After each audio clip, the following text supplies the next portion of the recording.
Hello दोस्तों, नमस्कार। पहलवान गुरुदीन ग्रुप ऑफ कॉलेज के यूट्यूब चैनल पर आपका हार्दिक स्वागत है। मैं विभा ताम्रकार, राजनीति विज्ञान की प्रवक्ता, एक पुनः वीडियो के साथ उपस्थित हुई हूँ। पिछली वीडियो में मैंने लोकमान्य बाल गंगाधर तिलक के विचारों पर प्रकाश डाला था।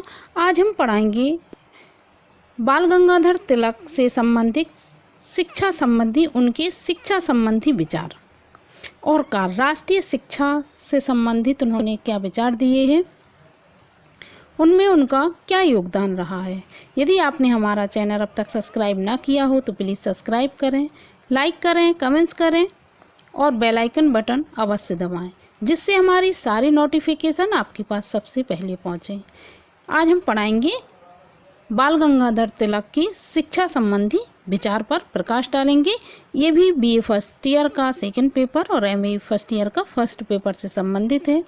कई क्वेश्चन बाल गंगाधर तिलक से संबंधित आते हैं पेपरों में और जीके से संबंधित भी ये चैप्टर रहता है। आइए हम पढ़ाएंगे उनके शिक्षा संबंधित क्या विचार रहे, क्या उनका कार्य रहा। लोकमान्य बाल गंगाधर तिलक एक महान शिक्षा शास्त्री थे।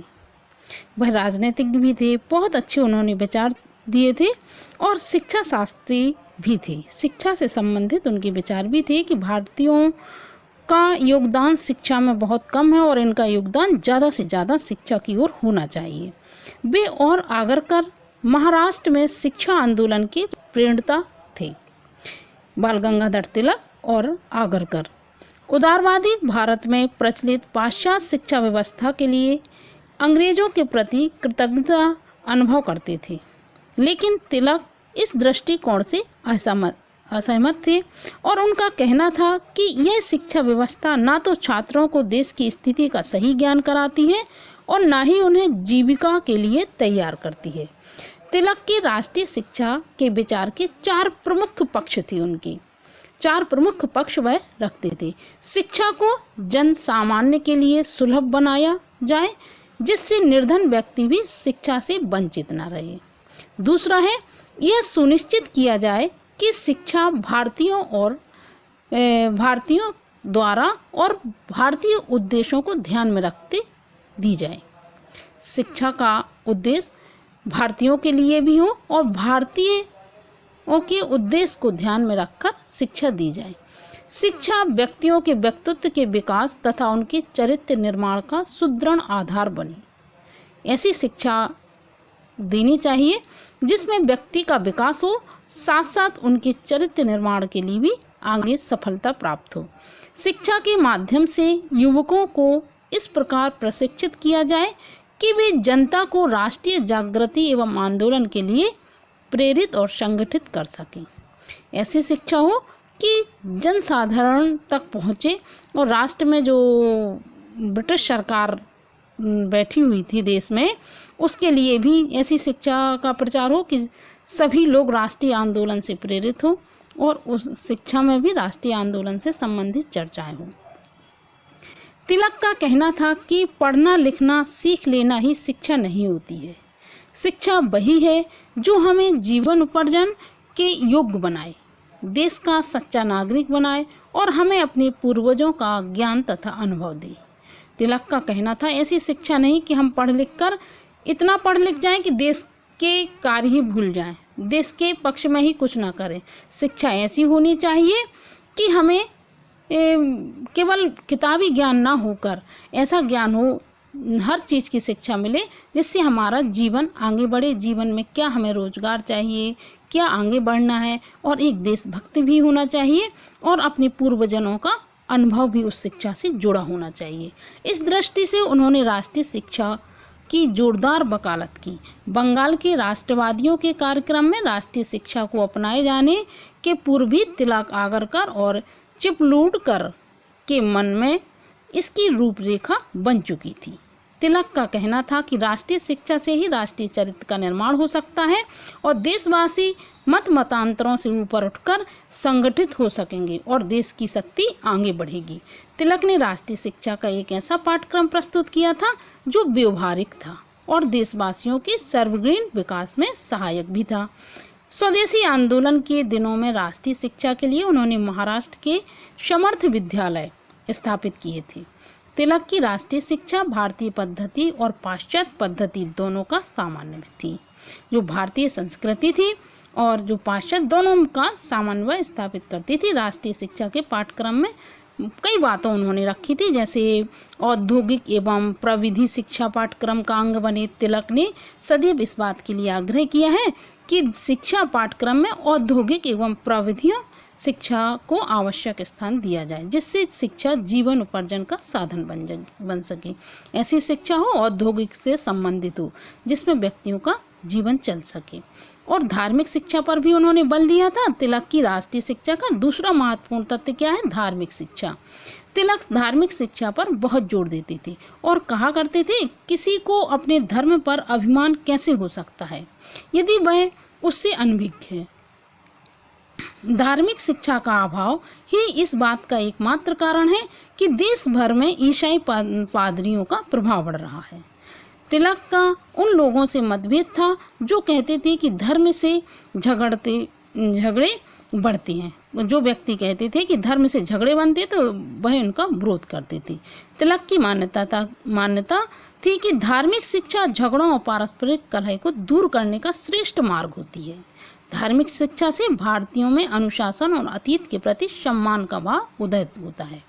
वह भारतीय संस्कृति को बहुत अच्छा मानते थे और उसका प्रचार मानते थे। वे ईसाई लोग जो अपना वर्चस्व शिक्षा में जमा रहे थे, अंग्रेजी शिक्षा, तो वह कहते थे हिंदुओं को भी धार्मिक शिक्षा पर बल देना चाहिए। उस शिक्षा का माध्यम मातृभाषा होना चाहिए। मातृभाषा पर भी उन्होंने जोर दिया है। तिलक ने मातृभाषा के माध्यम से ही शिक्षा प्रदान करने की आवश्यकता पर बल दिया है। वे कहते थे जो व्यक्ति अच्छी अंग्रेजी बोल लेता है वही शिक्षित माना जाता है, किंतु किसी भाषा का ज्ञान हो जाना सच्ची शिक्षा नहीं है। हमें अंग्रेजी भाषा का ज्ञान हो गया, लेकिन वो सच्ची शिक्षा थोड़ा है हमारे देश के लिए। किसी विदेशी भाषा को सीखने की ऐसी बाध्यता भारत के अतिरिक्त किसी अन्य देश में नहीं है। मातृभाषा के माध्यम से जो शिक्षा 7-8 वर्ष में प्राप्त की जा सकती है, उसमें अब 20-25 वर्ष लग जाते हैं। अंग्रेजी हमें सीखनी ही है, पर उसकी शिक्षा अनिवार्य करने का कोई कारण नजर नहीं आता।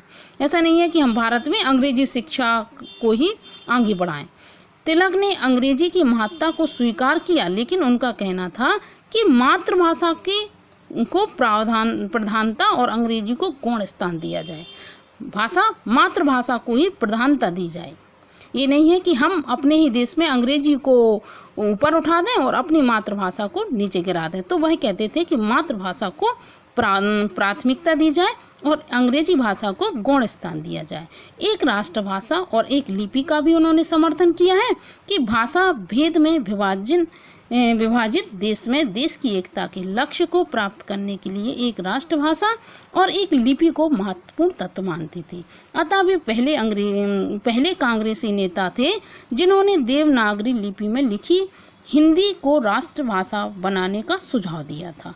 तिलक जानते थे कि क्षेत्रीय भाषाओं के समर्थक अपनी अपनी लिपि पर जोर देंगे, अतः उन्होंने देशवासियों से अपील की कि क्षेत्रीय हितों पर अंकुश रखते हुए समान लिपि की राष्ट्रीय आवश्यकता को स्वीकार कर देवनागरी को यह स्थिति प्रदान की जाए। तिलक ने रोमन लिपि अपनाने के सुझाव को हास्यास्पद बतलाकर उसका विरोध किया था। तिलक यह नहीं चाहते थे कि भारत की तत्कालीन परिस्थितियों में छात्र स्वाधीनता आंदोलन से अलग रहें।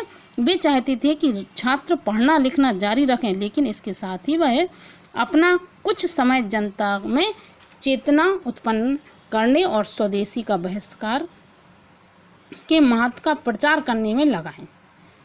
मतलब जो विदेशी वस्तुएं थी उनका बहिष्कार करें और स्वदेशी को अपनाएं, उसका प्रचार प्रसार करें। तिलक शिक्षा को जन जागरण का सर्वोच्च साधन मानते थे और उनका कहना भी था कि यदि भारत में स्वतंत्र देशों जैसी शिक्षा प्रणाली को अपना लिया जाए तो भारत में ब्रिटिश साम्राज्य की नींव हिल जाएगी। और राजनीतिक शिक्षा पर भी उन्होंने महत्व दिया कि तिलक के अनुसार शिक्षा युवकों को देश की सेवा और स्वाधीनता के लिए समर्पित करने का माध्यम थी। अतः उनके विचार राजनीतिक शिक्षा के पाठ्यक्रम का एक अनिवार्य अंग था। वे राजनीतिक शिक्षा के माध्यम से युवकों को देश की परिस्थितियों से परिचित कराकर उनमें स्वाधीनता प्राप्ति का संकल्प जगाना चाहते थे। उनकी मान्यता थी कि राष्ट्रीय शिक्षा के अंतर्गत शिक्षित युवक जन जागरण का कार्य भली प्रकार से कर सकते हैं। जनमत, जनशक्ति, जनसंपर्क तथा पत्रकारिता की शक्ति में विशेष महत्व रखते थे। कौन में? जनमत, जनशक्ति और जनसंपर्क और पत्रकारिता की शक्ति में वह बहुत महत्व रखते थे। तिलक ने अपने चिंतन और कार्यकलापों में जनमत और जनशक्ति को सदैव ही विशेष महत्व दिया है। उनका निश्चित मत था कि जनता में बड़ी शक्ति होती है। वह निरंकुश शासक भी जनमत से भय खाते हैं। उन्होंने 1891 में ही केसरी में लिखा, शासक अत्याचारी हो जाते हैं क्योंकि जनता अपनी शक्ति नहीं जताती। अगर जनता एक हो जाए तो शासक उसके सामने शक्तिहीन हो जाएंगे। उन्होंने केसरी में लगातार ऐसे लेख लिखे जिसमें किसानों, मजदूरों, कारीगरों, जुहालों, व्हीलों, छोटे दुकानदारों आदि की सुरक्षा तथा उन्नति के लिए चिंता व्यक्त की गई है तथा उन्होंने शिक्षित वर्ग को संदेश दिया है कि आप अपने आप को साधारण जनता से अलग न समझिए। झोपड़ियों तक जाकर साधारण जनता की स्थिति में सुधार कीजिए और उन्हें संगठित कीजिए। राष्ट्रीय आंदोलन के अन्य प्रमुख नेताओं की तरह तिलक का भी यह विश्वास था कि राष्ट्रीय संदेश का प्रचार करने के लिए समाचार पत्र बहुत अधिक शक्तिशाली माध्यम है। उनके पत्रों में केसरी और मराठा ने जन जागरण की दिशा में बहुत उल्लेखनीय कार्य किए थे। उन्होंने केसरी और मराठा जो अखबार पत्र चाहे थे उस पर जन चेतना कैसे जागी थी? इन्हीं अखबार पत्रों से जागी थी। तो उन्होंने शिक्षा का बहुत महत्व दिया है। आशा करती हूँ दोस्तों कि ये चैप्टर आपको बहुत पसंद आया होगा। धन्यवाद।